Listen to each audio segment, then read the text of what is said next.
Hey y'all, my name is Michelle Mize and I'm the founder of Sun Cookery. And if you found us today, that means you just recently purchased for yourself our Gather and Dine hosting collection, or someone gifted it to you. And either way, I'm excited to dig in and show you all the great items inside, show you how you can set your table quickly, easily, beautifully, simply. And along the way, I'm going to tell you why I picked what I picked. So for starters, if you dig into your box and you've already pulled out that linen tablecloth, I hope you love her as much as I do.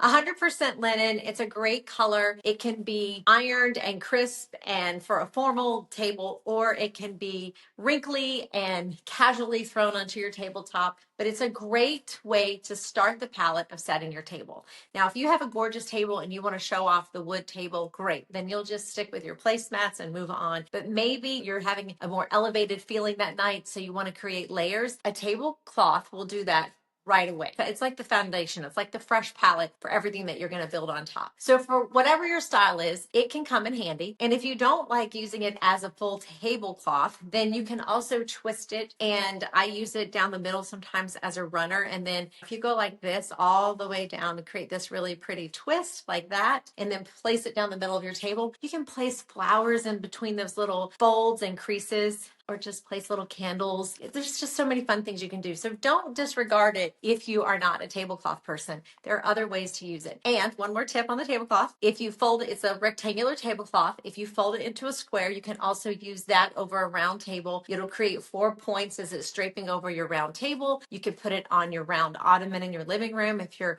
hosting in there. So lots of ways to use your linen tablecloth. Now, we also have inside 6 round woven circular placemats. I love them. I love that they're very casual. I love that you can use them at dinner time. You can use them on the bar if you eat at the kitchen bar every night instead of your dining room table. I love that they are formal enough and pretty enough to use as a layer if you're doing a more formal dinner. So there's 6 of those in there. And the next item for your table ensemble would be your cloth napkins. Okay, I love a cloth napkin. I love these gray 100% cloth napkins. You can wash them in cold water, throw them in the dryer. You can iron them if you want a crisp look, or if you want to keep them more casual, that's fine too. Doesn't really matter. You do you. But I love cloth napkins. I think when anyone sits down at the table and there's a cloth napkin, I think they just automatically roll their shoulders back and they just feel special because it feels like you put a little extra love into the moment. So there's 6 of those. And then, of course, there are 6 napkin rings. So these are seagrass. They're woven. They're oval. I love the shape. I love the color. I love how all of these hues that you'll see inside this collection are really reminiscent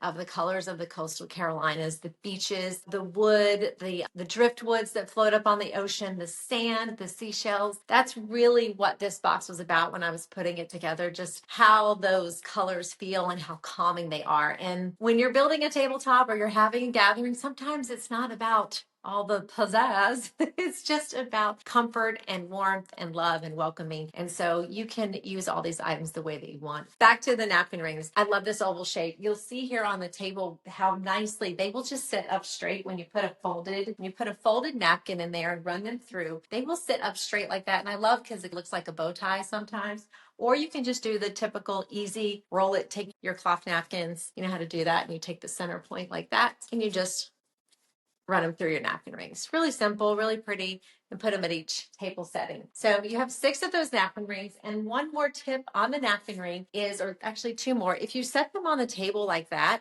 I've often put my little table card settings. If I'm having a more formal dinner or maybe guests that don't know each other and I am going to do place cards, you can set the place cards right here. They just sit right there. And another special thing that I've done is I'll get fresh clippings, some flowers or some clippings from outside or even leaves during the fall. And you can just plop them in there so they're just hanging over and put them at each table setting. That's also really pretty and just a different way to use the napkin rings. So see, they're more than just a napkin ring.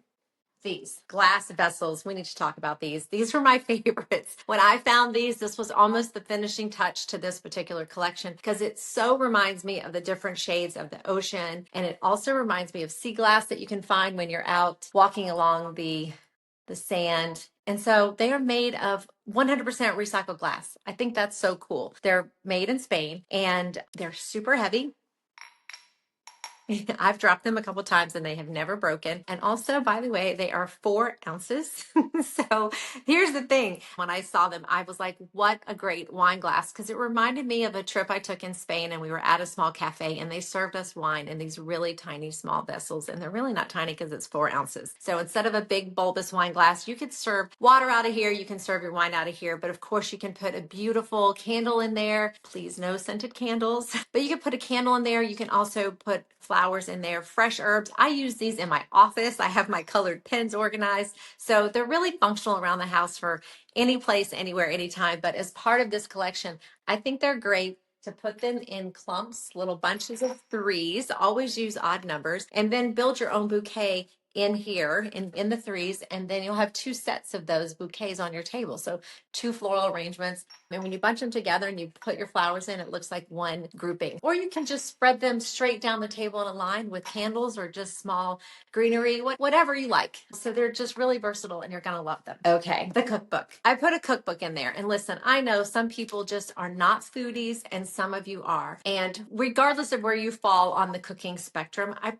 promise you, you will love this book. When I just love Edna Lewis, I love what she brought to our food history. I love how she cooks, and she cooks simply and she cooks with a lot of love. And when you read through this book in particular, The Taste of Country Cooking, it's like reading a story. So she talks about where she is when she picks that certain vegetable and how she stirs the butter into her sauce. And I don't know. I feel like I'm in the kitchen when I read her recipes, and I know that you will love this book. And it gives you a framework for different recipes. So you can take her simple green salad and you can just think about how she talks about tearing the lettuce versus chopping it. She's just very gentle in how she uses food. And there's little tips hidden in there if you really read the recipe and how she cooks, how she stirs, things like that. No matter where you're at, like I said, on the cooking spectrum, whether you are a skilled chef or just a novice, I promise there's tips or ideas or just inspiration along the way in this book, and you'll love it. 2 of my favorite recipes are the winter green salad and the roasted carrot dish. She's got some great beignet crackers in there that I've made often for get-togethers. There's a lot to work with, and she also does some menus pre-made for you for different seasons of the year.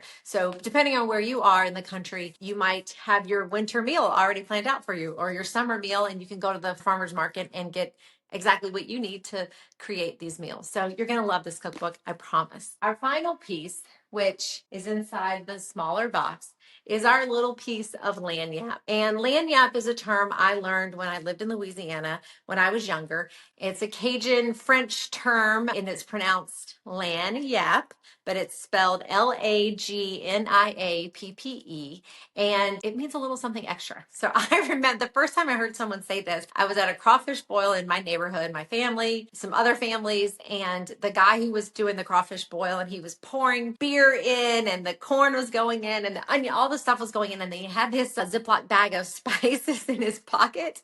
And I go, "What is that, sir?" And he's, "Oh, that's my little bit of lagniappe." And I was like, "What does that mean? What do you mean lagniappe?" And it means a little something extra. And so I've always loved that term, especially when you're hosting or getting together with others, whether your little something extra is maybe a little treat at the end of the meal or a little treat to take home or just a special note by each person's table setting. I love having a little something extra or a little surprise for people. So inside the box is our little something extra. It's a beautiful oyster shell wine charm. It's from a small business in Charleston, South Carolina. And I selected this item for this box because of the very simple reason that they have an oyster recycling program. And I think it's so important to make sure that we are keeping our environment and our sea life in the best shape we possibly can. And so I love that. And so that's why I picked this particular oyster shell charm for our box. And so you can put it over a wine bottle, and we use it as an ornament in our house because we have a coastal tree. And so it makes for a great ornament, but more importantly, maybe it's a little something extra that you take to someone the next time you are a guest at their home. And so it's in a box. All you have to do is put a bow on it and say, "Thanks for having me over." So there you have it. There is a little bit of the stories and parts of the Gather and Dine collection that I love most. And if you have any questions or ideas, you can always email me, Michelle@suncookery.com. You can connect with us on socials, and for sure, please get on our email list so that we can stay in touch with you and keep us all inspired to gather and dine around the table with those we love every day. So thanks for being a part of the Sun Cookery family, and cheers to having all the gatherings every day that you can muster. Okay, cheers, y'all.